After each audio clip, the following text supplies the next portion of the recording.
¿Qué tal, amigos? ¿Cómo están? Nos da mucho gusto saludar el día de hoy a la doctora Patricia González, que bueno, pues toda una trayectoria jurídica, doctora ex procuradora en Chihuahua, pues de las pioneras, puedo decirlo yo así, si no es que atreverme a decir que la pionera en lo que es el sistema acusatorio, y pues bueno, directora aquí en la Casa de la Justicia. Doctora, nos da mucho gusto que esté con nosotros.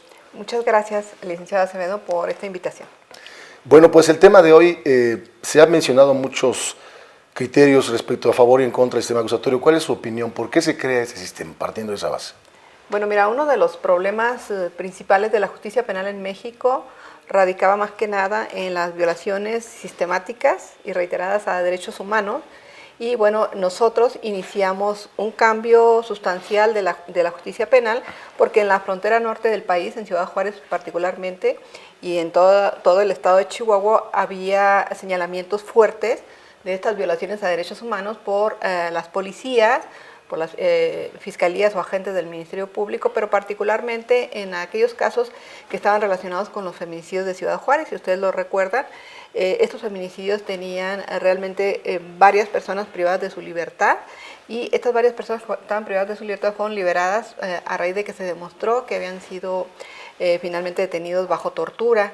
Y también estas violaciones a derechos humanos tenían que ver con las investigaciones. Había investigaciones inconclusas, es decir, la investigación criminal en los casos de feminicidios no eran investigaciones profundas, investigaciones exhaustivas, como dice la Corte Interamericana de Derechos Humanos, investigaciones con la debida diligencia. Y entonces, a partir de eso, aproximadamente en el año 2004 se decidió cambiar totalmente el sistema y se inició a operar su funcionamiento en el año del 2007, que aún no había reforma constitucional, y bueno, fuimos duramente cuestionados por eso. Sin embargo, lo que estaba haciendo el Estado de Chihuahua era ampliar garantías, ampliar estos derechos, generar mecanismos de protección de los derechos fundamentales a través de un sistema acusatorio y oral.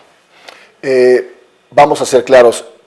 Ustedes, bueno, en Chihuahua se reforma su constitución local. ¿Cómo es que llegan ustedes a hacer un código de procedimientos penales del sistema acusatorio adversarial y oral sin una reforma constitucional? ¿Cómo se funda? Porque hicimos una reforma de tipo constitucional para cambiar las estructuras organizacionales, administrativas, de lo que son las instituciones que deben integrar el sistema penal acusatorio en una entidad federativa o en un país. En aquel entonces, en Chihuahua, se reformó la Constitución Política de Chihuahua, y finalmente en esa reforma lo que se hizo fue ampliar las garantías, como te decía, proteger derechos a través de ciertos mecanismos que están insertos dentro de las estructuras organizacionales y de diseño institucional que tienen las instituciones como las procuradurías o agencias del Ministerio Público, el mismo Poder Judicial, las defensorías penales públicas. O sea, se crean nuevas instituciones de justicia penal a partir de un sistema distinto que no sea el inquisitivo, y por ese motivo nosotros pudimos realmente implementar o instrumentar el sistema acusatorio, porque realmente, como te insisto, lo que se hizo fue basarse en el artículo primero de la Constitución Política de los Estados Unidos Mexicanos y decir, a ver, nosotros no estamos violando la Constitución, estamos ampliando las garantías y estamos generando mecanismos de protección a los derechos fundamentales de todas estas personas que ingresan al sistema de justicia penal y que constantemente son violentadas porque hay tortura, no hay la diligencia debida en las investigaciones, las víctimas realmente nunca tienen acceso a la justicia y al conocimiento de la verdad, porque las investigaciones finalmente, cuando se consignan, las personas que consignan como imputadas de los delitos, pues obtienen su libertad. ¿Por qué? Porque o fueron realmente torturados, o finalmente hubo una investigación completamente deficiente, no hubo la diligencia debida, la investigación no fue exhaustiva, y por esas razones pues quedan en libertad. Me imagino. Ahora, se ha criticado precisamente esta parte de garantismo. Creo que se confunde y se cree y se culpa al sistema acusatorio por libertades, por resoluciones que, bueno, pueden ser de alguna manera no satisfactorias para un cierto sector de la sociedad. ¿Es culpa del sistema o qué es lo que pasa ahí? Bueno, yo creo que en este país realmente no hemos salido de la minoría de edad, a pesar de que la Ilustración pasó ya hace muchísimos años, como decía Kant. La Ilustración sirvió para que los seres humanos se emanciparan y lograran superar esa minoría de edad, de no estar responsabilizando a las personas, a Dios, a a quien se te ocurra de los actos que por los que me corresponde responder. O sea, yo soy responsable de mis actos. Entonces, en materia de justicia penal, lo que ocurre en México es que todo lo que sucede dentro de investigaciones, dentro de los tribunales, en las salas, generalmente los ciudadanos y las ciudadanas culpamos o responsabilizamos a una persona en específico, pero aquí es un tema que tiene que ver más que nada con un enfoque sistémico. El problema está en que lo que no funciona ahorita actualmente el sistema penal acusatorio son las instituciones, pero las instituciones no funcionan no porque existan dolo o mala fe de quienes trabajan ahí, al contrario. Vamos a ver el tema de la policía. ¿Por qué no funciona la policía mexicana? No funciona porque está trabajando o desarrollando sus actividades con una institución completamente obsoleta que no tiene nada que ver con la estructura y las actividades que le impone el Código Nacional de Procedimientos Penales y la misma Constitución, que finalmente es realizar estas investigaciones, como te comentaba ahorita, con la diligencia debida, en forma exhaustiva, ser muy eficientes y eficaces. Entonces, ¿cómo podemos exigir a la institución policial que funcione si realmente la estructura de la institución policial no obedece a los lineamientos que establece el derecho internacional de los derechos humanos, por ejemplo, para poder llevar a cabo este tipo de investigaciones criminales? Con la diligencia debida, exhaustiva, eficacia y eficiencia. Entonces, quisimos trabajar un sistema penal acusatorio sin tener las instituciones completamente desarrolladas. Entonces, aquí es donde está el problema. Lo que no funciona es la institución desde un punto de vista sistémico, desde un enfoque finalmente de derechos humanos, porque no se ha invertido lo suficiente. O sea, no hay un financiamiento desde el punto de vista económico que permita que la policía mexicana desarrolle sus funciones debidamente. Vamos a ver el tema de la capacitación. Las capacitaciones son insuficientes, completamente insuficientes. No hay capacitaciones del más alto nivel. Se iniciaron con capacitaciones básicas y ahí se quedaron. No dimos ese salto a la capacitación intermedia y mucho menos a una capacitación especializada. Veamos el caso tan sonado ahorita del exgobernador de Veracruz. Por ejemplo, ahí yo estoy casi completamente segura que no hubo una investigación policial. ¿Sí me explico? ¿Por qué? ¿Por qué no hubo una investigación policial? Porque no tenemos policías especializados para investigar, por ejemplo, delitos por hechos de corrupción, delitos de lavado de dinero, delitos ambientales o delitos que tienen que ver con el fisco, los delitos fiscales o delitos contra la vida. Entonces, si no tenemos estas estructuras dentro de la institución policial, ¿cómo podemos exigirle a la policía desde el punto de vista técnico, ¿verdad?, que cumpla con sus funciones? Yo creo que aquí la responsabilidad directa está a cargo del Estado mexicano, de aquellas personas que dirigen las instituciones y que finalmente aprueban los presupuestos, como por ejemplo los diputados y los senadores tienen una gran responsabilidad histórica para consolidar el sistema penal acusatorio a través de la aprobación de ciertos presupuestos que permitan a la policía mexicana desarrollar de una manera eficiente y eficaz cada una de las acciones que están encaminadas finalmente al esclarecimiento de los hechos, a que la víctima tenga acceso a la justicia y al conocimiento de la verdad y que no se violen derechos fundamentales de las personas imputadas de algún delito. Principalmente la parte de derechos fundamentales creo que es lo que debe de comprenderse socialmente, ¿no? El interés actual, corríjame, es llevar un debido proceso con respeto a los derechos fundamentales, ¿no es así? Así es. Que es lo que se busca y es lo que se ha criticado porque, bueno, sabemos mediáticamente a veces cuando hay una violación o tortura, para ser claros, se critica a la autoridad, pero cuando no la hay también se culpa a los derechos humanos por intervenir o por aparentemente no permitir una investigación a ojos de los medios, ¿no? Cuando una investigación se están refiriendo quizás a actos de tortura u otro tipo de cosas, ¿no? Así es. Yo creo que también es importante que se visualice la consolidación del sistema penal acusatorio bajo distintas dimensiones. No solamente es la inversión pública y la aprobación de presupuestos, sino que a eso tiene que ir acompañado una política criminal que finalmente concrete las cuestiones que están relacionadas, por ejemplo, con el tema de la capacitación, pero además con la creación de estos sistemas de gestión, no solamente de gestión judicial para poder organizar e impulsar el trabajo judicial, no, también los sistemas que tienen que ver con la gestión policial, con la gestión ministerial, con la gestión de la defensoría. Estos sistemas deben estar desarrollados o se deben de sumar a una plataforma informática Eso es lo que hasta ahorita los mexicanos y las mexicanas no hemos querido entender. El uso de las tecnologías, lo que va a hacer realmente es que exista mayor eficacia y eficiencia en las instituciones. Porque si vamos a crear instituciones nuevas, como por ejemplo ahorita la Fiscalía General de la República, que se está creando con una nueva ley orgánica, sin el apoyo de las tecnologías, de estas plataformas informáticas, entonces lo único que estamos haciendo es replicar modelos que tienen que ver con el pasado, donde no se necesitaban tecnologías ni plataformas informáticas, y vamos a condenar al suicidio de la misma Fiscalía, al suicidio del Ministerio Público Federal, al suicidio del Ministerio Público de la Federación. ¿Por qué? Porque las instituciones se suicidan así, por sí mismas cuando no tienen aquellas herramientas o mecanismos indispensables para realizar la labor cotidiana del perito, del fiscal, de la policía de investigaciones, del mismo personal administrativo, pero sobre todo que la Fiscalía General de la República contemple dentro de esta gran organización que se va a formar próximamente, contemple el uso de estas tecnologías y las plataformas informáticas para poder hacer evaluación y seguimiento de cada uno de los casos y finalmente medir el comportamiento de sus fiscales, de sus policías, de sus peritos en cada una de las carpetas de investigación que se vayan desarrollando. Entonces, yo creo que el 50% del éxito en la consolidación del sistema penal acusatorio está principalmente en la ciencia y en la tecnología.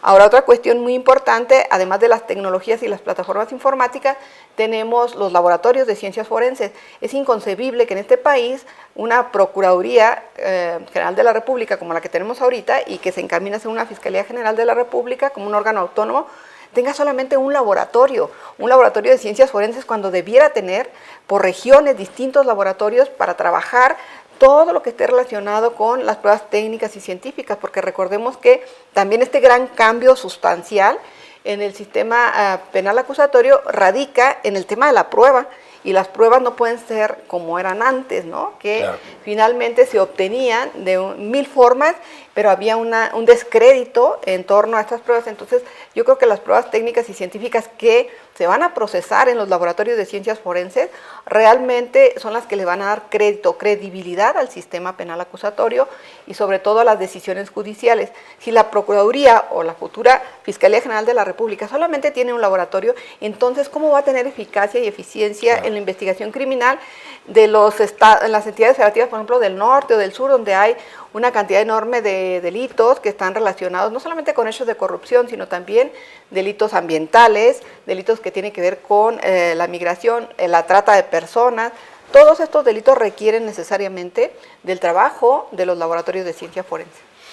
Entonces, la inversión en todo sentido, capacitación, dinero, considero desde su punto de vista es importante policía y forense, ¿no? O sea, peritos y policía es la base para lograr un procedimiento exitoso. Quiero entenderlo así lo debemos entender. Para que no sea un cambio de nombre nada más de Fiscalía, Procuraduría General y sigue todo igual, ¿no? Exactamente, pero o sea, tenemos que ver que la base de todo para el éxito es la policía. Claro. Y todo lo que está relacionado con los técnicos y científicos forenses que deben de estar dentro de los laboratorios y en equipos o brigadas de investigación de las escenas del delito o de las escenas del crimen. Pero a eso le tienes que sumar la tecnología y la ciencia. Claro. O sea, todas las plataformas informáticas que pueda haber para poder interconectar, por ejemplo, la información que se obtiene en los lugares de los hechos, la información que recolecta la policía, los fiscales y los mismos peritos, pero sobre todo ese gran sistema que tenemos que formar, que es un sistema de información, el sistema de inteligencia. No hay unidades de análisis criminal en las policías. Y esas donde hay, por ejemplo, como en Guanajuato, o quizás en Puebla, hay algunos estados que empiezan a desarrollar unidades de análisis criminal, ni siquiera tienen una conectividad sus plataformas para poder trabajar con eficiencia la investigación de algunos delitos que traspasan las fronteras de las entidades federativas y que ahora, más que nada en la modernidad, lo que estamos viendo es que muchos delitos se cometen en distintas entidades federativas. Y entonces eso genera muchísima impunidad porque no hay esa conectividad. Pero te digo que es muy importante las unidades de análisis que no se tienen actualmente y otras estructuras importantes también dentro, no solamente del Ministerio Público de la Federación o el Ministerio Público de las entidades federativas, sino también de las defensorías penales públicas. Ahí hay grandes deficiencias, hay vacíos enormes relacionados con la forma de gestionar los conflictos.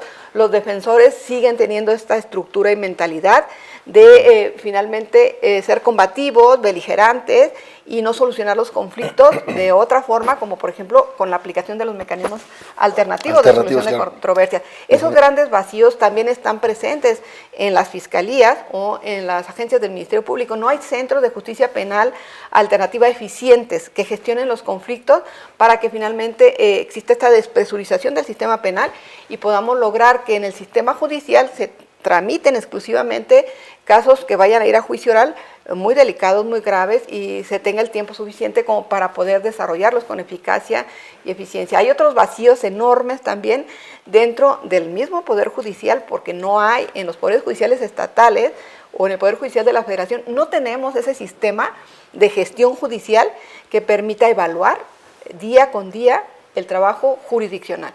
Cómo actúan los jueces, cómo deciden los jueces. Tampoco existen reglas internas del diseño institucional como para que se establezcan ciertos criterios en el desarrollo de algunas audiencias por determinados delitos. Entonces, yo creo que hay una tarea titánica que se tiene que desarrollar, principalmente ahora que inicia una nueva administración pública federal.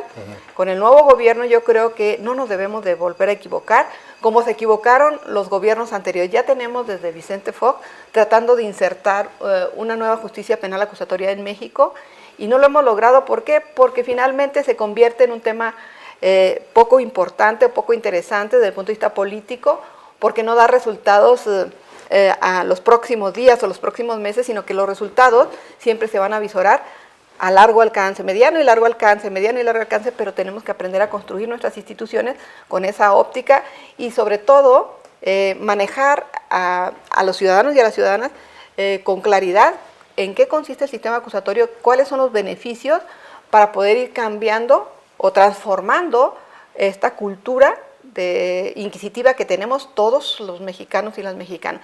Yo creo que la cultura es el tema más importante que tenemos y con el que debemos trabajar los próximos años, porque finalmente cuando los ciudadanos comprenden de qué se trata, los ciudadanos respaldan este tipo de movimientos sociales, este tipo de movimientos de reforma procesal. Cuando no hay claridad en cuanto a para qué sirve el sistema penal acusatorio, los ciudadanos no van a tener un respaldo y hay que trabajar enormemente con los medios de comunicación. Yo veo constantemente violaciones clarísimas a los derechos fundamentales por quienes se dedican a la comunicación, los periodistas, ya sea la prensa escrita, la televisión, el mismo internet. No hay una regulación clara sobre cómo deben de trabajar los medios en torno a evitar violar derechos fundamentales tanto de víctimas como de personas imputadas. Creo que los medios de comunicación han sido apáticos para recibir capacitación, no solamente básica, sino capacitación especializada de cómo trabajar los casos al momento de difundir o divulgar ciertos asuntos de naturaleza penal. Sí, definitivamente yo creo que no ha habido una armonización, si me permite decirlo, para que todos participemos, los que somos actores de alguna manera en esta función, que es una de las finalidades de estas entrevistas, que la gente conozca desde la base por qué el sistema, por qué el cambio, para qué sirve, y que no se crea que es solo un cambio de nombre, porque yo me he percatado que algunos jueces siguen con resoluciones, como usted bien dice, inquisidoras, ¿no? Inquisitorias, o sea, siguen con que es un delito determinado, socialmente trascendente, y entonces la resolución o la sentencia prácticamente sabemos cuál va a ser. Pero se olvidan de lo que es en el procedimiento una valoración de pruebas, aunque es libre y lógica, pero se va con esa tendencia, ¿no? Salvo su mejor opinión, inquisidora, sumado a la mala investigación de los ministerios públicos. Digo, con todo respeto, pero es cierto, es lo que vivimos y vemos cuando vamos a una agencia del Ministerio Público, no se ha ido. Sí, es que los jueces han confundido, algunos jueces han confundido este sistema de valoración, de la libre valoración de la prueba, lo confunden y consideran que es un sistema que les da facultades discrecionales amplias para poder valorar los medios de prueba que se desahogan en la audiencia de juicio oral.